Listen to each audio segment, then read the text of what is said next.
ක්‍රිස්තුන් වහන්සේ විසින් තම සමීපවම තියාගන්න ලද ඒ කණ්ඩායමේ කෙනෙක් තමයි ජුදාස් ඉස්කරියොත් කියන පුද්ගලයා. ඒක ඉතා පැහැදිලි. ඇත්තට හේබ්‍රේව භාෂාවෙන් යෙහුදා කියලා අපි කියන්නේ. ඉස්කරියොත් කියන එක බොහෝ විට අපිට හිතන්න පුළුවන් තව හේබ්‍රේව වචන දෙකක් ඉෂ්කරියොත් කියලා. යෙහුදා ඉෂ්කරියොත්. ඉෂ් කියලා කියන්නේ හේබ්‍රේව භාෂාවෙන් මෑන් කියන එක, පිරිමියාගේ පුද්ගලයා කියන එක. කෙරියොත් කියන්නේ බොහෝ විට එවකට දකුණු ඊශ්‍රායලයේ තිබුණු ගම්මානයක්. ජෙරුසලමට යටින් තිබුණු ගම්මානයක් අපට තියෙන ඓතිහාසික සාධක අනුව. එතකොට අපට පුළුවන් එහෙමනම් ඉංග්‍රීසියට ඔහුගේ නම පරිවර්තනය කරන්න ජුදාස් man from කෙරියොත් කියලා දල වශයෙන්. කෙරියොත්හි මිනිසා වන පුද්ගලයා වන ජුදාස්. ක්‍රිස්තුන් වහන්සේ විසින් තම 12 දෙනාව තෝරා ගන්නා ලද 12 දෙනාව දෙදෙනා බැගින් දූත මෙහෙවන් වලට යවුවා. දෙදෙනා බැගින්. ඒතර අනිවාර්යයෙන්ම ජුදාස් පවා එතන ගමන් කරා. ඒ විතරක් නෙවෙයි මේ ඔවුන්ට දුන්නා විශාල බලයන් දුන්නා. අධිකාරියකුත් දුන්නා. මම ඒක කියවන්නම්. ඒ කොටස ලූක් 9 වන පරිච්ඡේදයට අපි යන්. එකල උන්වහන්සේ ශ්‍රාවකයන් 12 දෙනා කැඳවා. උන්වහන්සේට සමීපව ඉඳපු ඒ පුද්ගලයෝ 12 දෙනා කැඳවා. ජුදාස් ඉස්කරියොත් අනිවාර්යයෙන්ම එතන ඉඳියා. සියලු දුෂ්ටාත්මයන් කෙරෙහි බලය හා ආධිපත්‍යද රෝග සුව කිරීමේ වරයද පවරාදී දෙවියන් වහන්සේගේ රාජ්‍ය ප්‍රකාශ කරන පිණිසත් රෝගීන් සුව කරන පිණිසත් ඔවුන් යවුවා. ඒතර ඔවුන්ට දුන්නා බලන්න සියලුම ආකාරයේ දුෂ්ටාත්ම දුරු කරන්න යක්ෂාත්ම මැඩ පැවැත්වීමේ අධිකාරිය බලය දුන්නා. ඒ වගේම රෝග සුව කිරීම ප්‍රාතිහාර කිරීම ඒ වගේම ඔවුන්ට දුන්නා සුභාෂණ දේශනා කරන්න. ඊට පස්සේ එතන කියනවා 9:6 ඔහු පිටත්ව රට පුරා සුභාෂණ දේශනා කරමින්ද රෝග සුව කරමින්ද ගමින් ගමට ගියහ.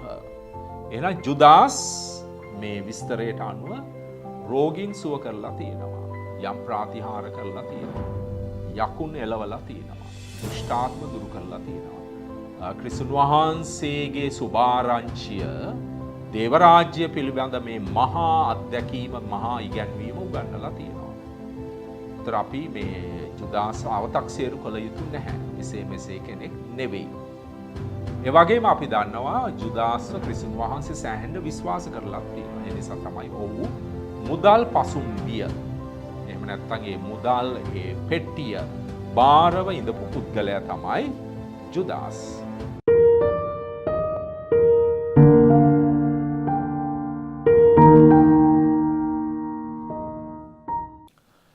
ජේසු පිහිටයි. ජේසුස් වහන්සේව ඇත්තටම ජුදාස් විසින් පාවාදීම සිදුවිය යුතුම තිබුණාද? දෙවියන් වහන්සේට වෙනත් මාර්ගයක් තිබුණේ නැද්ද? ජුදාස් විසින් කරන ලද්දේ ඇත්තටම දේව කැමැත්තද? ජුදාස් විසින් දේව කැමැත්ත කරා නම් ඔහු වීරයෙක් බවට සැබෑ සාන්තුවරයෙක් බවට පත්වන්නේ නැද්ද? දැන් උදාහරණයක් වශයෙන් ගත්තොත් මරියතුමියත් දේව කැමැත්ත කරේ. ගාබ්‍රියෙල් දේවදූතයාට කිව්වා ඔබ කී ලෙසම මට සිදු වේවා කියලා.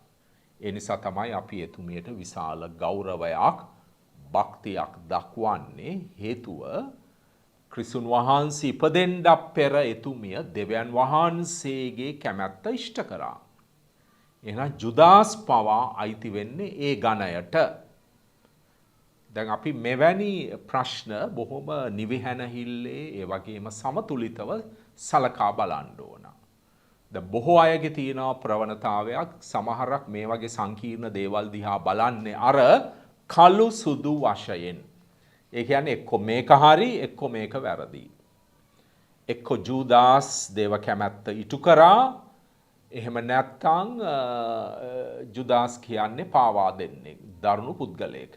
යනාදි වශයෙන් අපි අර බොහෝ සංකීර්ණ තත්වයන් දිහා බලන්නේ black and white වශයෙන් කළු සහ සුදු වශයෙන් ඇත්තට එහෙම බලන එක බොහොම ආකර්ශනීයයි. එවැනි තර්ක ආකර්ශනීයයි. මොකද අපට තේරෙනවා අය. ඒ වගේම අපට පැත්තක් ගන්න පුළුවන්. නමුත් මානව ජීවිතය කියන්නේ දෙවියන් වහන්සේගේ ක්‍රියාකාරීත්වය කියන්නේ මිනිස්යා තීරණ ගන්න විදිහ කියන්නේ හරි සංකීර්ණ දෙයක්. ඒ නිසා අපි එවැනි දේවල් සංකීර්ණව තේරුම් ගත යුතුයි. සංකීර්ණ ප්‍රවේශයකින් තේරුම් ගත යුතුයි.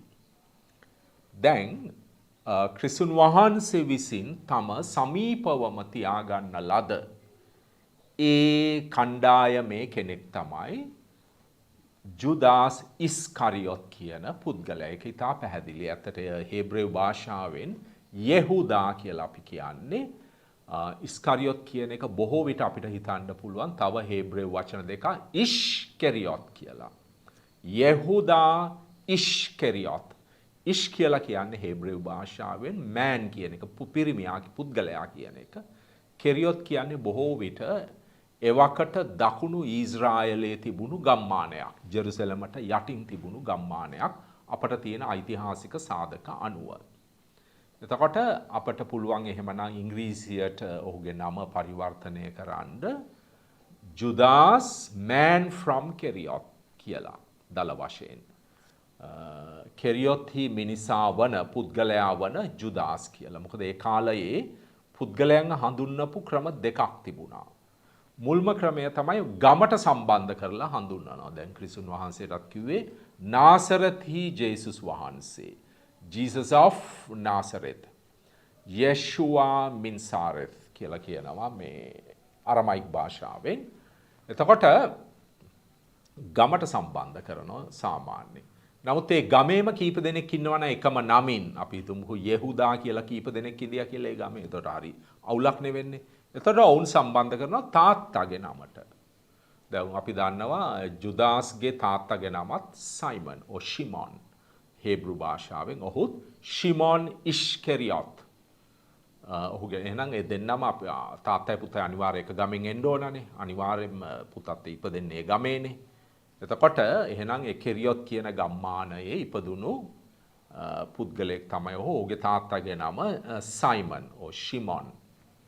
එතකොට අපිට ඒ තොරතුර ඊටම පැහැදිලිව ස්ථාපිත කරගන්න පුළුවන්. ඒ වගේම මුලදී අපි දන්න දෙයක් තමයි විශේෂයෙන්ම ලූක් තුමාගේ සුවිශේෂය සඳහන් කරනවා ක්‍රිස්තුන් වහන්සේ විසින් තම 12 දෙනාව තෝරා ගන්නා ලද 12 දෙනාව දෙදෙනා බැගින් දූත මෙහෙවන් වලට යවුවා. දෙදෙනා බැගින්. ඒතර අනිවාර්යයෙන්ම ජුදාස් පවා එතන ගමන් කරා. ඒ විතරක් නෙවෙයි මේ ඔවුන්ට දුන්නා විශාල බලයන් දුන්නා. අධිකාරියකුත් දුන්නා. මම ඒක කියවන්නම්. ඒ කොටස ලූක් 9 වන පරිච්ඡේදයට අපි යන්. එකල උන්වහන්සේ ශ්‍රාවකයන් 12 දෙනා කැඳවා. උන්වහන්සේට සමීපව ඉඳපු ඒ පුද්ගලයෝ 12 දෙනා කැඳවා. එතන ජුදාස් ඉස්කරියොත් අනිවාර්යයෙන්ම එතන ඉඳියා. සියලු දුෂ්ටාත්මයන් කෙරෙහි බලය හා ආධිපත්‍යද රෝග සුව කිරීමේ වරයද පවරාදී දෙවියන් වහන්සේගේ රාජ්‍ය ප්‍රකාශ කරන පිණිසත් රෝගීන් සුව කරන පිණිසත් ඔවුන් යවුව. එතකොට ඔවුන්ට දුන්නා බලන්න සියලුම ආකාරයේ දුෂ්ටාත්ම දුරු කරන්න යක්ෂාත්ම මැඩ පැවැත්වීමේ අධිකාරිය බලය දුන්නා. ඒ වගේම රෝග සුව කිරීම ප්‍රාතිහාර කිරීම. ඒ වගේම ඔවුන්ට දුන්නා සුභාෂ්ණ දේශනා කරන්න. ඊට පස්සේ එතන කියනවා 9:6 ඔහු පිටත්ව රට පුරා සුභාෂ්ණ දේශනා කරමින්ද රෝග සුව කරමින්ද ගමින් ගමට ගියහ. එහෙනම් ජුදාස් මේ විස්තරයට අනුව රෝගීන් සුව කරලා තියෙනවා. යම් ප්‍රාතිහාර කරලා තියෙනවා. යකුන් එලවලා තියෙනවා. දුෂ්ටාත්ම දුරු කරලා තියෙනවා. ක්‍රිස්තුන් වහන්සේගේ සුභාරංචිය දේව රාජ්‍ය පිළිබඳ මේ මහා අත්දැකීම මහා ඉගැන්වීම උගන්වලා තියෙනවා. ඒතර අපි මේ ජුදාස් අව탁සේරු කළ යුතු නැහැ. එසේ මෙසේ කෙනෙක් නෙවෙයි. ඒ වගේම අපි දන්නවා ජුදාස්ව ක්‍රිස්තුන් වහන්සේ සෑහෙන්න විශ්වාස කරලා තියෙනවා. ඒ නිසා තමයි ඔහු මුදල් පසුම්බිය එහෙම නැත්නම් ඒ මුදල් ඒ පෙට්ටිය බාරව ඉඳපු පුද්ගලයා තමයි ජුදාස්. ඒතර එසේ මෙසේ කෙනෙක් නෙවෙයි සාමාන්‍යයෙන් අපි කණ්ඩායමක භාණ්ඩාගාරික වශයෙන් එමත් අපි කියන්නේ බර්ස වශයෙන් තෝරන්නේ නැහැ ඕනම කෙනෙක්. යම් කිසි විදියක මුදල් පරිපාලනය ගැන අවබෝධයක් තියෙන්න ඕන යම් විශ්වාසයක් තියන්න පුළුවන් වෙන්න ඕන කෙනෙක්. එහෙම කෙනෙක්ව තමයි තෝරන්නේ. එතකොට ජුදාස්ටේ සියලුම වරප්‍රසාද ක්‍රිස්තුන් වහන්සේ දීලා තිනවා. කිසිම දෙයක් අඩු කරලා නැහැ, අවම කරලා නැහැ. එතකොට එහෙනම් ජුදාස්ව දැන් කවුරු හරි අහන්න පුළුවන් එහෙනම් දෙවියන් වහන්සේද මේ කාරණාවට තෝරගත්තේ? ජුදාස් කරේ එහෙනම් දෙවියන් වහන්සේගේ කැමැත්තද කියන ප්‍රශ්නේ අහන්න පුළුවන්. දැන් අපි බලමු ක්‍රිස්තුන් වහන්සේට අවබෝධ වුණාම ජුදාස් ගැන යම් කිසි දෙයක්. මොකද ක්‍රිස්තුන් වහන්සේ ගැන බොහොම තියුණු පුද්ගලෙක්. උන්වහන්සේට තේරෙනවා පුද්ගලයන්ගේ හැසිරීම, පුද්ගලයන්ගේ යම් කිසි ආකාරයක වංකත්වය, සැඟවුණු ස්වභාවය, එහෙම නැත්නම් යම් යම් ආකාරයේ පාවාදීම් පිළිබිඹු වෙනකොට උන්වහන්සේට තේරෙනවා. ඒතර එහෙම තේරෙන්න පටන් ගත්තාන් පස්සේ උන්වහන්සේ දරපු මතය ජුදාස් ගැන අපිට පැහැදිලි කරගන්න ඕන. ඉස්සෙල්ලා අපි යන් මුලින්ම විශේෂයෙන් සුවිශේෂ දෙකක මේ ඊටාම පැහැදිලිව එළියට එනවා. එකක් තමයි මතේතුමාගේ සුවිශේෂයේ 26 වන වගන්තියේ 23 වන සහ 24 වන වගන්තිවල එනවා මේ ක්‍රිස්තුන් වහන්සේගේ ආකල්පය පසු කාලීනව ජුදාස් ගැන අපි බලමු. උන්වහන්සේ උත්තර දෙමින් මා සමග එක පාත්‍රයේ අතලන තැනැත්තේ මා පාවා දෙන්නේය. උන්වහන්සේ කියනවා අර අවසාන භෝජන සංග්‍රහයේදී පාස්කු භෝජන සංග්‍රහයේදී ඒ දේ කියනවා. ඊට පස්සේ කියනවා මනුෂ්‍ය පුත්‍රයාණන් ගැන ශුද්ධ ලියවිල්ලේ ලියා තිබෙන ලෙසම ඔහු නියමිත ගමන යන්නේය. එහෙත් මනුෂ්‍ය පුත්‍රයාණන් පාවා දෙන යම් මිනිසෙක් වේද ඔහුට වන විපතක මහත. ඒ මිනිසා නූපන්නේ නම් වඩා හොඳයයි වදාළසේක. ඒතර මෙය ඇත්තට දේව කැමැත්ත කරන කෙනෙක් ගැන කරන ප්‍රශංසාවක් හෝ අගය කිරීමක් නෙවෙයිනේ. නේද? ඔහුට වෙන විපතක මහත ඒ පුද්ගලයා ඉපදුනේ නැත්තම් ඊට වඩා හොඳයි කියලා තියෙනවා. දැන් ඒක හරි දේව ධාර්මික. මොකද අපි මොන හේතුවකට හෝ යම් කිසි කෙනෙක්ව පාවා දීම වැරදි වැඩක්, පාපකාරී වැඩක්, අනුමත කරන්න බැරි දෙයක්. මොන හේතුවකට හෝ හොඳ පරමාර්ථයෙන් හෝ පාවා දීම දෙවියන් වහන්සේ අනුමත කරනවා කියලා හිතන්න හරි අමාරුයි. දැන් ඒ ගැන සැකයක් තියෙනවා නම් කාට හරි අපි යන් ජොහාන් තුමාගේ සුවිශේෂයේ 6 වන පරිච්ඡේදයට යන්. 6:70ට යන්. 6:70 සහ 71ට යන්. එතන උන්වහන්සේ කියනවා මෙන්න මෙහෙම. ජේසුස් වහන්සේ කතා කොට ඔබ 12 දෙනා තෝරාගත්තේ මම නොවෙම්ද? ඒ නමුත් ඔබෙන් එක්කෙනෙක් යක්ෂයෙක් යයි කීහ. ඊටාම දරුණු දෙයක් කියනවා. ඔබෙන් කෙනෙක් යක්ෂයෙක්.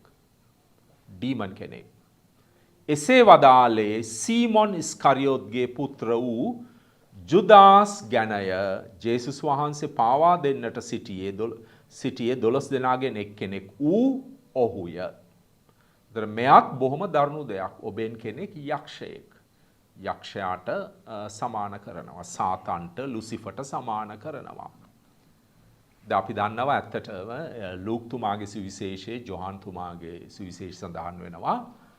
ජුදාස්ගේ සිතට, ජුදාස් ඉස්කරියොත්ගේ සිතට සාතන් ඇතුළු විය කියලා. එහෙනම් සාතන්ගේ ක්‍රියාකාරීකුත් ඒ තුල තියෙනවා. සාතන් කරන්නේ දේව කැමැත්ත නෙවෙයිනේ. සාතන් හැම විටම උත්සාහ කරන්නේ දේව කැමැත්තට එරෙහිව යන්න. දෙවියන් වහන්සේගේ සැලැස්ම විකෘති කරන්න, කඩාකප්පල් කරන්න තමයි ඔහු උත්සාහ දරන්නේ. කඩාකප්පල් කිරීමේ කාර්ය තමයි සාතන් විසින් කරන්නේ. එන අය හොඳ දෙයක් නෙවෙයි. එතකොට ඒ වගේම අපි දන්නවා අපි බොහෝ වෙලාවට කිතුණුව වශයෙන් පුරුදු වෙලා ඉන්න දෙයක් තමයි අපි බොහොම ගැඹුරින් හිතන්නේ නැතුව කියන දෙයක් තමයි ක්‍රිස්තුන් වහන්සේ කරේ දේව කැමැත්ත කියලා. කුරුසේ ගහේ ජීවිතේ පරිත්‍යාග කරලා දේව කැමැත්ත කරා කියන එක අපි සාමාන්‍යයෙන් කියනවායි කියන එකේ යම්කිසි අර්ථයක් තියෙනවා. හැබැයි අර්ථය හරියට බයිබලීය ලෙස පහදාගත යුතුයි. ඒක හරියට මෙහෙම දෙයක් නෙවෙයි. දැන් දෙවියන් වහන්සේ ජුදාස් කරියොත්ත දානවා. භාවිතා කරනවා අර රූකඩයක් වගේ උන්වහන්සේගේ සලස්ම කරගන්න ක්‍රිස්තුන් වහන්සේව කුරුසපත් කරලා. ඒක ඊට වඩා සංකීර්ණයි. ඒක අර හරි බොළඳ වැඩක් වගේ නේ ඒක. අර පොඩි කාලේ අපි කරන්නේ වගේ බාල බොළඳ වැඩ. ඊට වඩා සංකීර්ණයි. මොකද දේව කැමැත්ත සම්බන්ධයෙන් බයිබලයේ එන ඉගැන්වීම හා බයිබලයේ එන අනාවරණය අපි තේරුම් ගන්න ඕන. දේව කැමැත්ත කියන දේ විමසන්න ඕන අපි.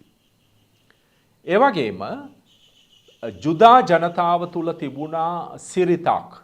ඒ සිරිත ඉතා පැහැදිලි වෙනවා අපි ක්‍රියාපොතට ගියාම, අපොස්තලවරුන්ගේ ක්‍රියාපොතට ගියාම පැහැදිලි වෙනවා. ඒ සිරිත තමයි ඔවුන් යම් කිසි දෙයක් සිදු වුණාම තමන්ට හෝ තමන්ගේ හිතවත් අයට, පවුලේ අයට, ඥාතීන්ට, දන්න කරන අයට සිදු වුණාම ඒ සිද්ධිය විශේෂයෙන්ම ඛේදවාචකයක් නම්, දරුණු දෙයක් නම්, ඒ වගේම නොහිතපු දෙයක් නම් ඔවුන් ඒ සිද්ධිය තේරුම් ගන්න උත්සාහ කරන්නේ, ඒ සිද්ධිය අර්ථකථනය කරන්නේ, ඒ සිද්ධිය කියවා ගන්නේ පැරණි ගිවිසුමේ, එහෙම නැත්නම් ඔවුන්ගේ සුද්ධ ලියවිල්ලේ පාඨවල ආධාරයෙන්. අපි අර පැරණි ගිවිසුම කියලා කියන්නේ කිතුණෝ වශයෙන් ඇත්තට ඒ ඔවුන්ගේ සුද්ධ ලියවිල්ල, හේබ්‍රේව සුද්ධ ලියවිල්ල, ඔවුන් සුද්ධ ලියවිල්ලට යනවා, ගිහිල්ලා බලනවා මේ අපට වුණු මේ ඛේද වාචකයට, මේ විපත්තියට, එහෙම නැත්නම් මේ නොසිතූ විරුදයට ගැළපෙන, ඒ වගේම මේ සිද්ධිය තේරුම් ගන්න අපව ආලෝකමත් කරන පාට තියනවාද කියලා. සමහර විට පාට දෙක තුනක් ඔවුන් උපුටා ගන්න පුළුවන් ඒ සිද්ධිය පැහැදිලි කරන්න. දැන් අපි කියව ගත්තොත් ක්‍රියා 17:11ට ගියොත් මේ ජුදා සිරිත ගැන සඳහනක් එනවා මෙතන. 17:11. එහි සිටි අය තෙසලෝනි අයට වඩා උදාර ගති ඇත්තෝ වූහ. මේ ජුදා අය ගැන කියන්නේ. ඔව්හු කරුණු හරි හැටි දැනගන්නා පිණිස දවස් පතා ශුද්ධ ලියවිල්ල පිරික්සමින් මුළු සිතින් ධර්මය පිළිගත්ත. දැක්කද? දවස් පතා හැමදාම ඩේලි දවස් පතා ශුද්ධ ලියවිල්ල කියලා කියන්නේ ඔවුන්ගේ ශුද්ධ ලියවිල්ල, හේබ්‍රේව ශුද්ධ ලියවිල්ල පිරික්සමින්, පරීක්ෂා කරමින් මුළු සිතින් ධර්මය පිළිගත්ත. ඒක ඔවුන්ගේ පුරුද්දක් වශයෙන් තිබුණේ. අර ලංකාවේ සමහරක් අය උදේ පාන්දර නැගිට ගාම බලන්නේ Tamanගේ අර මේ අපි කියන්නේ මොනවාද? පලාපල, ලග්න පලාපල බලන්නේ. සමහරක් අය ඉන්නවා, මහා උගත් අය ඉන්නවා, මුලින්ම කරන්නේ නැගිට ගාම මුලින් කරන දේ තමයි එදා දවසේ මොකක්ද තියෙන්නේ? අපලද? මොන වගේ මගේ රැකී රක්ෂාවන් හරියයිද? ව්‍යාපාරික කටයුතු හරියයිද? විවාහයේ ප්‍රශ්නයිද? යනාදිය දැනගන්න මුලින්ම බලන්නේ ලග්න පලාපල. අර පත්තරවල හරි, රූපවාහිනියේ හරි, රේඩියෝයේ හරි යන. ඒ වගේ ජුදා වංශයේ තිබුණා ඊටාම ශ්‍රේෂ්ඨ සිරිතක්. ඔවුන් Tamanගේ සුද්ධ ලියවිල්ල පරීක්ෂා කරලා බලනවා. දැන් ක්‍රිස්තුන් වහන්සේටත් ඔය පුරුද්ද තිබුණා ජුදා වංශිකයෙකු වශයෙන්. ඒ වගේම මේ සුද්ධ ලියවිලි ලියන ලද ඒ සුවිශේෂකවරුන්ටත් ඒ පුරුද්ද තිබුණා. අපි දන්නවා ඒක ඊටාම පැහැදිලි වශයෙන් නිකම් පොඩි උදාහරණයක් දුන්නොත් අපි යන් ලූක් තුමාගේ සුවිශේෂයේ 22:37ට යන්කෝ. 22:37ට ගියාම උදාහරණයක් මම කියවන්නම්. දැන් ක්‍රිස්තුන් වහන්සේ කියන්නේ, කතා කරන්නේ මෙතන, මම මේ ඔබට කියමි. උන්වහන්සේ අපරාධකරුවන් සමග ගණන් ගනු ලැබී යයි ලියා තිබෙන ඒ කීම මා තුලින් මුදුන්පත් විය යුතුය. මා ගැන ලියා ඇති දේ සම්පූර්ණ වන්නේමයයි වදාළසේක. ඒ පාඨය එන්නේ යෙසායා දිවසිවරයාගේ පොතෙන් ගත්ත පාඨයක් තමයි උන්වහන්සේ කියන්නේ. උන්වහන්සේ කියනවා මා ගැන ලියලා තියෙන දේ මාව අපරාධකාරයන් සමග ගණන් ගන්නය කියන එක ඉටු වෙන්න ඕන කියලා. එතකොට මොකද දැන් ක්‍රිස්තුන් වහන්සේවත් ඇත්තටම රෝමය විසින් දඩුවම් කරේ අපරාධකාරයන්ට දෙන දඬුවමනේ. මිනිමරුවන්ට, අපරාධකාරයන්ට, රාජ්‍ය විරෝධී දේවල් කරන අයට, මහා මංකොල්ලකාරයන්ට දෙන දඬුවමක් තමයි දුන්නේ. එතකොට මෙය ඉටු වෙන්න ඕන කියලා. ඒ කියන්නේ උන්වහන්සේ Tamanට වෙන්න යන ඉරණම පැරණි ගිවිසුමේ පාඨයක් සමග විග්‍රහ කරන්න උත්සාහයක් දරලා තියෙනවා. ඒක සාමාන්‍ය වුන් කරපු දෙයක්. ඒ වගේම අපි ගත්තොත් තව පොඩි උදාහරණයක් දෙන්නම්. ජොහාන් තුමාගේ සුවිශේෂයට අපි ගියොත් ජොහාන් තුමාගේ සුවිශේෂයේ 19 වන පරිච්ඡේදයට අපි ගියොතින් එහිදිත් මෙන්න මෙහෙම සඳහන් වෙනවා 19:36 මෙන්න මෙහෙම එනවා බලමු. මොකද්ද කියන්නේ? මේ දේවල් සිදු වූයේ ඔහුගේ එක ඇටයක්වත් නොබිදනු ලැබේ යයි ලියා ඇති ශුද්ධ ලියවිලි පාඨය ඉෂ්ටවන පිණිසය. ඊට පස්සේ 19:37 මෙහෙම කියනවා. තවද ඔවුන් ඇන තුවාල කළ තැනැත්තා දෙස බලනු ඇතැයි තවත් ශුද්ධ ලියවිලි පාඨයක් ඇත. දැන් මේ ශුද්ධ ලියවිලි පාඨය එන්නේ නික්මයාම පොත, ගණන් කතාව, ගීතාවලිය යන ආදී වශයෙන්.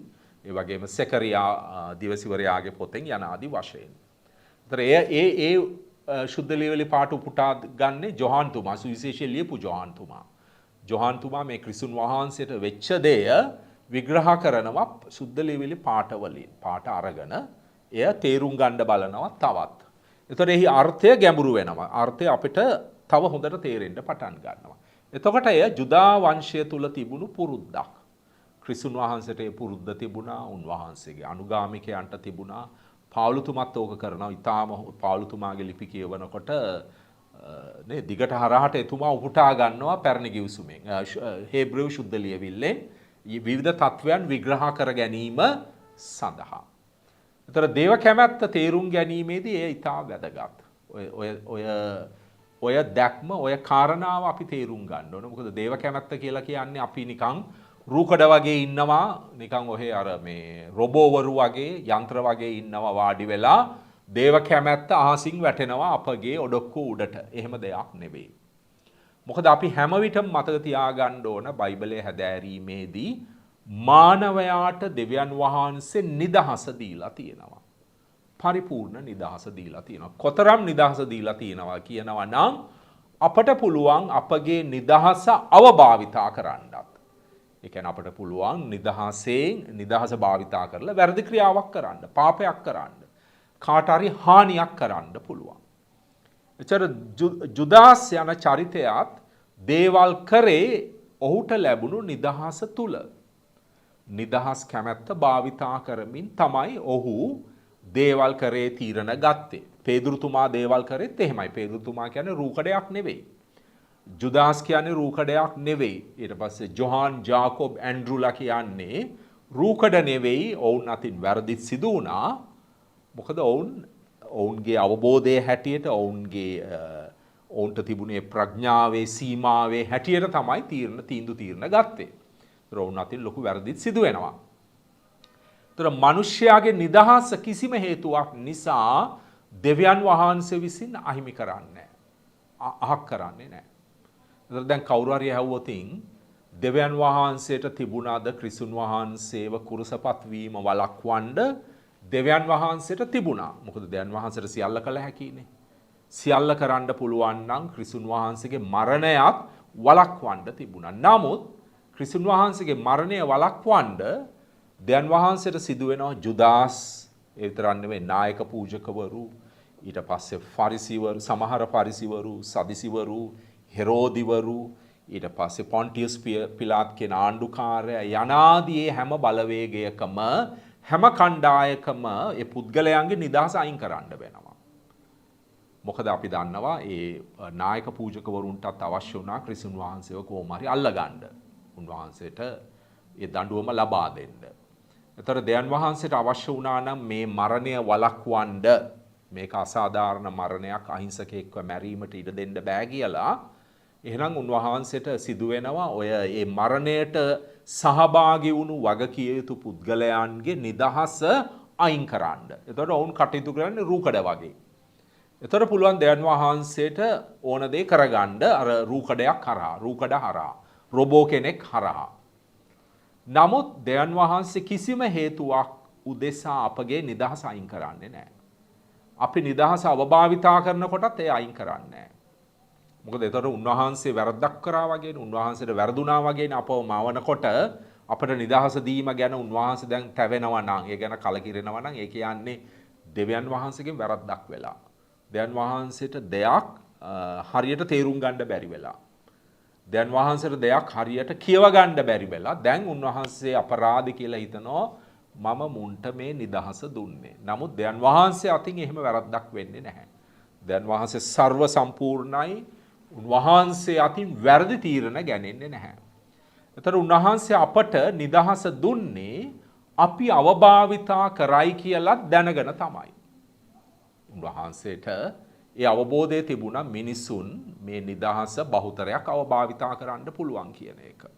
මොකද මානව ඉතිහාසයේ මොක වෙලා තියෙනවනේ. ආදම් සහ ඒවගේ සිට කායින් ආබෙල් සිටම මිනිස්යා නිදහස වැරදි විදිහට භාවිතා කරලා තියෙනවා. එහෙනම් ඒ දැන ඇයි උන්වහන්සේ අපට නිදහස දුන්නේ? මොකද උන්වහන්සේ දන්නවා උන්වහන්සේට තියෙනවා හැකියාව අපි වැරදි කරනකොටත් අපගේ නිදහස අවභාවිතා කරනකොටත් උන්වහන්සේට විශාල යහපතක් ඉස්මතු කරන්න පුළුවන් ඒ තුලින්. දැවැන්ත යහපතක් ඉටු කරගන්න පුළුවන්. දැන් ඕක බයිබලයේ එන මූලික સિદ્ધාන්තයක් උත්පත්ති පොතේ ඉඳලාම. දැන් අපි ගියොතින් උදාහරණයකට උත්පත්ති පොතේ 50 වන පරිච්ඡේදයට අවසාන පරිච්ඡේදය 50 50 අපි 18 ඉඳලා කියව ගත්තොතින් 18 ඉඳලා 21 දක්වා කියව ගත්තොත් අපි දන්නවා අර ජෝසෙෆ්ට වෙච්ච දේ. ජෝසෙෆ්ගේ සහෝදරයෝ 11 දෙනා ඔහුව ඉස්සෙල්ලා මරන්න උත්සාහ කරා ඊර්ෂ්‍යාවෙන්. ඊට පස්සේ ඔවුන් විකුණුවා ඔහුව ඉස්මායිල් වරුන්ට. දැන් බලන්න ලොකු පාවාදීමක්නේ සහෝදරයෙක් මරන්න තව සහෝදරයෙක්ව සිටීම හෝ විකිණීම විදේශීය කට්ටියකට කිසිසේත්ම අනුමත කරන්න බෑ. ඒතර මේ මහා පාපය තුලින් ලොකු යහපතක් වුණා. ඔවුන්ගේ ජීවිත ගැලවුණේ ඒයින්. දැන් ඒක ජෝසෙෆ්ම ඉතා හොඳට සඳහන් කරනවා 50 18 ඉඳලා අපි කියව ගත්තොත් උත්පත්ති පොතේ බලන්න. ඔහුගේ සහෝදරය ගොස් ඔහු ඉදිරියේ වැඳ වැටි මෙන්න අපි ඔබගේ දාසයෝ වෙමු යයි කීහ. සහෝදරය 11 දෙනා. එහෙත් ජෝසෙෆ් ඔවුන්ට කතා කොට බිය නොවන්න දෙවියන් වහන්සේට හිමි තැන මට ගත හැකිද? ඔබ නම් මට විරුද්ධව නපුරු කම් සිතුවහුය. සිතුවා විතරන්නේ කරා. හිතුවා විතරන්නේ අතර උන් නපුරක් කරානේ. එහෙත් අද සිදු වී තිබෙන පරිදි දෙවියන් වහන්සේ බොහෝ මිනිසුන්ගේ ජීවිත ගලවනු පිණිස ඒවා යහපතට හැර වූසේක. එතකොට ඔය සත්‍යතාවය මුළු බයිබලයේ පුරාම එනවා. දැන් ඔක රෝමවරුන්ගේ 5 වන පරිච්ඡේදයේ 20 වන වගන්තියෙත් පාවුල්තුමා ගැඹුරින් සඳහන් කරලා තියෙනවා. පාපය වැඩි වූ තැන දේව වරප්‍රසාදය තවත් වැඩි විය. කාරිස් කියන වචනය එතන යෙදෙන්නේ ග්‍රීක වචනය. කාරිස් කියන්නේ undeserved kindness. ඒ කියන්නේ අපි සුදුසු නෑ ඒ තරම්ම යහපත් දෙයක් ලබා ගන්න. අපි කරන්නේම පාපකාරී වැඩ, මගඩි වැඩ කරන්නේ. දේව විරෝධී වැඩ. හැබැයි දෙවියන් වහන්සේ අපි කරන හැම මගඩි වැඩකින්ම හැම අපරාධයකින්ම විශාල යහපතක් ඉස්මතු කරලා ගන්නවා. ඒක තමයි සිදු වුණේ ජෝසෙෆ්ව විකිණීම නිසා විදේශීය ජාතියකට ඊර්ෂ්‍යාව නිසා, ක්‍රෝධය නිසා, වෛරය නිසා, විකිණීම නිසා ජුදා වංශයම ගැලවුණා. ඒ ක්‍රියාව දෙවියන් වහන්සේ භාවිතා කරා. ඒතර ක්‍රිස්තුන් වහන්සේවත් මුල ඉඳලා අපි දන්නවා විවිධ බලවේග මරන්න උත්සාහ කරා. පරිසිවරු, සමහර පරිසිවරු, සදිසිවරු, හෙරෝදිවරු, නායක පූජකවරු, ඊට පස්සේ විනයදරයන් යනාදි බලවේග උත්සාහ කරා එතුමව. සමහරක් අවස්ථාවල අපි දන්න උත්සාහ කරා ගල් ගහලා මරන්න. සමහරක් වෙලාවට අර කන්දේ ඉහළට ගෙනියලා පල්ලෙහාට තල්ලු කරලා මරන්න ගියා. සමහර අවස්ථාවලදී අත්අඩංගුවට ගන්න ගියා. ඒතර මුල ඉඳලම විවිධාකාරී පීඩනයන්ට උන්වහන්සේව භාවිතා කරා. එයින් පෙන්눔 කරන්නේ මිනිස් අපගේ ක්‍රූරකම, අපගේ පාපකාරීත්වය, අපගේ තියෙන නපුරුභාවය, මුරණ්ඩුභාවය. අපි සැබෑ ප්‍රේමයට කැමති නැහැ. සැබෑ සමාව දීමට අපි කැමති නැහැ. සැබෑ දේව වරප්‍රසාදයට කැමති නැහැ. ඇයි? අපේ ජීවිතය වෙනස් කරගන්න වෙනවා. එතකොට මේ සියල්ල දේව කැමැත්තට උනා කියලා කියන්නේ අන්න ඒ අර්ථයෙන් තමයි. එතකොට ජුදාස් කරපු පාවාදීමෙන් විශාල යහපතක් ඉෂ්ට වුණා. විශාල යහපතක් ඉස්මතු වුණා ඒ කරපු දෙයින්. දැන් ওই කාරණාව පේදුරුතුමා ඇත්තට ඊටාම පැහැදිලිව සඳහන් කරනවා. ක්‍රියාපොතේ අපොස්තලවරුන්ගේ ක්‍රියාපොතේ ඔය බව ඊටාම ප්‍රබල විදිහට සම්බන්ධ වෙනවා. මම මේ කොටස කියවන්නම්. දෙවන පරිච්ඡේදයේ 22 ඉඳලා මම කියවන්නම්. මෙතනදී ওই කාරණා අපි හරියට විග්‍රහ කරගන්න ඕන. 22 ඉඳලා 23 දක්වා. ඊශ්‍රායල් ජනේනි මේ වචනයට සවන් දෙන්න. ඔබම දන්නා ලෙස නාසරෙත්හි ජේසුස් වහන්සේ දෙවියන් වහන්සේ විසින් තෝරාපත් කළ මිනිසෙකි. ඒ බව දෙවියන් වහන්සේ උන්වහන්සේ මගින් ඔබ අතර කළ ප්‍රබල ක්‍රියාවන් වලින්ද අරුම පුදුම දේ වලින්ද ලකුණු වලින්ද පෙන්වූසේක. දෙවියන් වහන්සේගෙන්ම පැමිණි පුද්ගලෙක් කියන එක කිසි සැකයක් නැහැ. දැන් බලන්න කියන දේ. එම ජේසුස් වහන්සේ දෙවියන් වහන්සේගේ නියමිත අභිප්‍රාය හා පෙර දැනුම අනුව පාවා දෙනු ලැබූසේක. ඊට පස්සේ කියන ඔබ අදමිටු මිනිසුන් ලවා උන්වහන්සේ කුරුසියේ ඇනගස්වා මරා දැමූහ. ඒතර පේදුරුතුමා චෝදනාව නගන්නේ ජුදා වංශයේ ඒ කණ්ඩායම් වලට. මුළු ජුදා වංශයටම නෙමෙයි යම් කණ්ඩායම් වලට.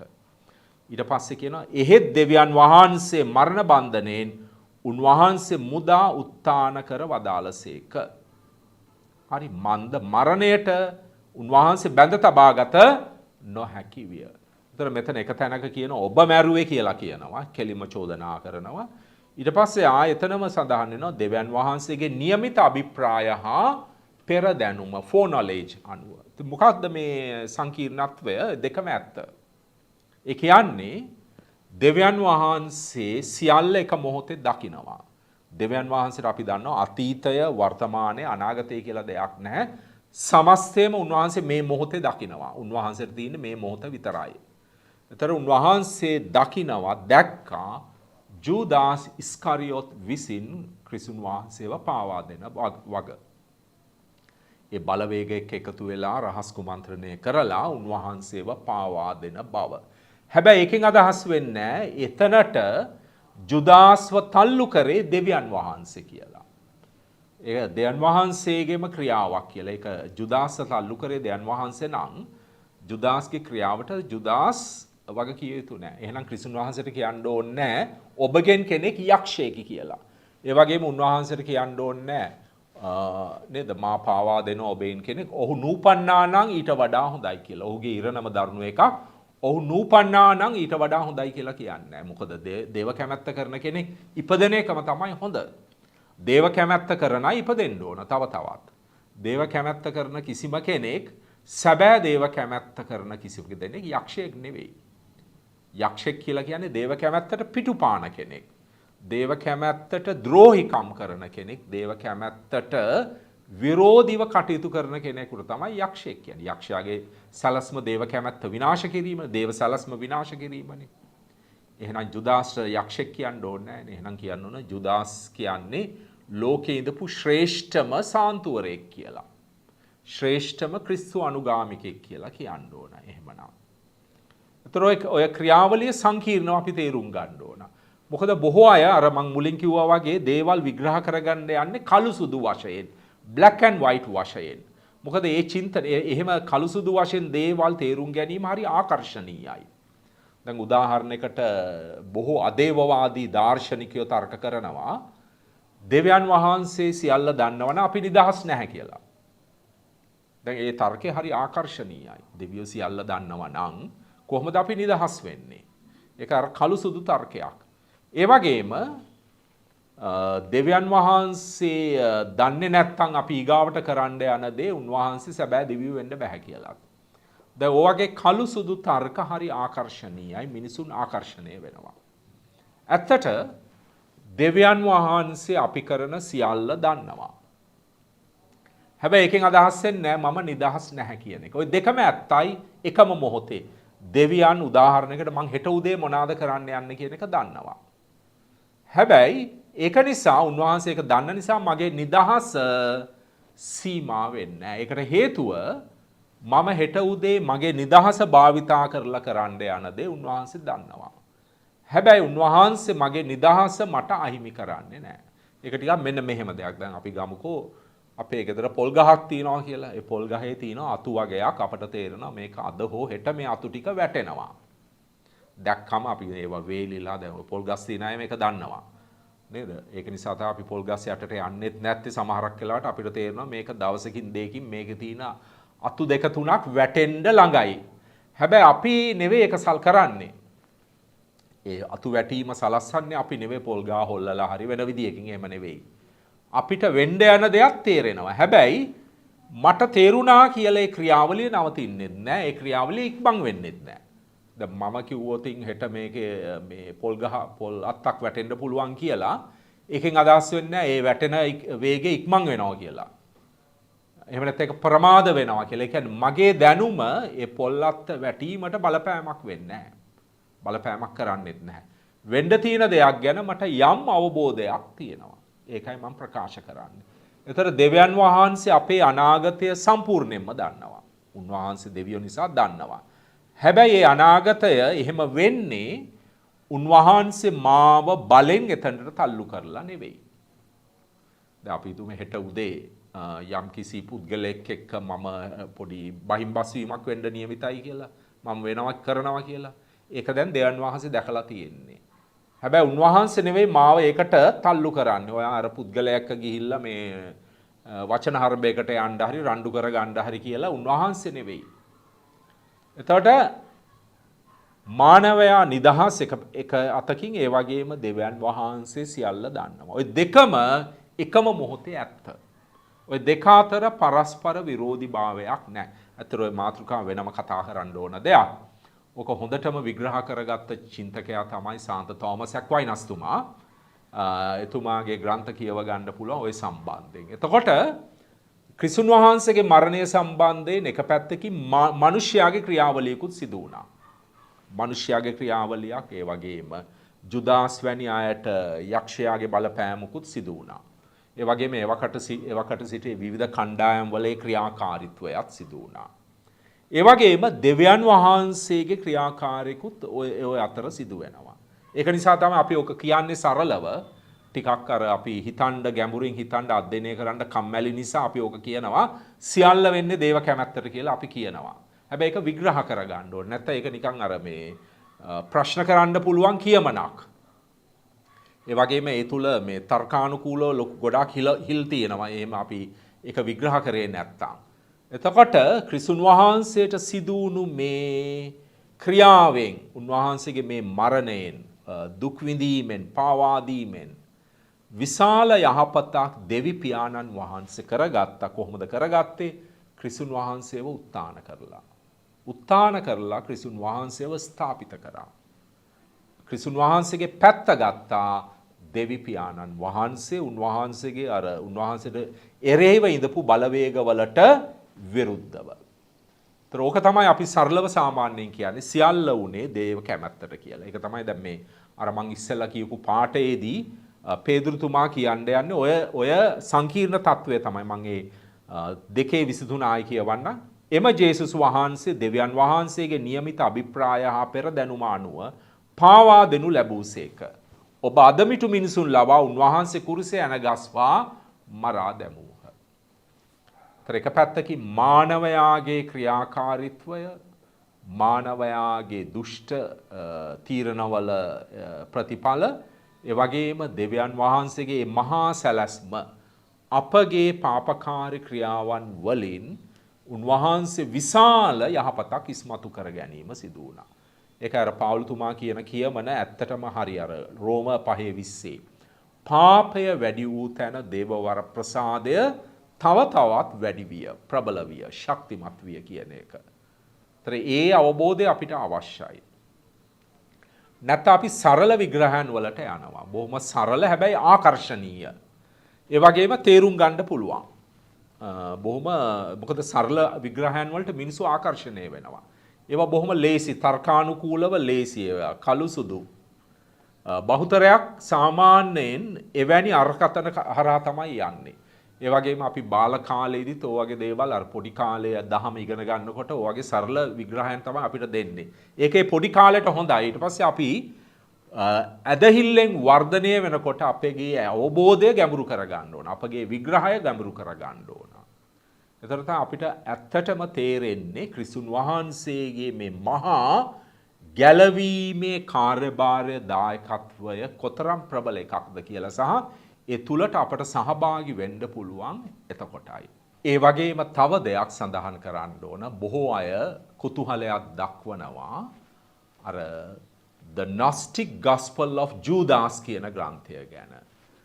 ජූදාස්ගේ සුවිශේෂය කියන ඥානවාදී ග්‍රන්ථය ගැන. ඒ ඇත්තට කොප්ටික් භාෂාවෙන් ලියවිලා තියෙන්නේ ක්‍රිස්තු වර්ෂ 5 වන සතවර්ෂවල වගේ.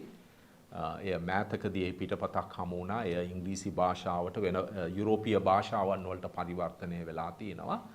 ඇත්තටම එහි ඓතිහාසික පදනමක් තියෙනවද කියන එක. ඇත්තටම ඒ සුවිශේෂයට ඓතිහාසික පදනමක් නැහැ. ඒන් කියන්න යන්නේ ඥානවාදී අදහස් ජුදාස් කියන පුද්ගලයා හරහා විශේෂයෙන් ජුදාස් සහ ක්‍රිස්තුන් වහන්සේ අතර දෙබසක් හරහා ප්‍රචාරය කිරීමටයි. ඒක නිසා ඒක වෙනම කතා කරන්න ඕන. අපි ඉදිරියේදී බලාපොරොත්තු වෙනවා මේ ජුදාස්ගේ ඥානවාදී සුවිශේෂය ගැන විස්තරාත්මක වැඩසටහනක් සාකච්ඡාවක් කරන්න ඉදිරියේදී. දැනට අපි කර යුතු දේ තමයි ජුදාස් ගැන තේරුම් ගත යුත්තේ සුවිශේෂ 4ෙත් ඒ වගේම අර අපොස්තලවරුන්ගේ ක්‍රියාපොතෙත් එන ඒ සඳහන තුලින් තමයි. දැනට අපට ජුදාස් ගැන තියෙන හොඳම මූලාශ්‍ර සුවිශේෂ 4. ඒ නිසා ඒ තුලින් අපගේ විග්‍රහය ගැඹුරු කරගත යුතුයි. ජේසු පිහිටාය.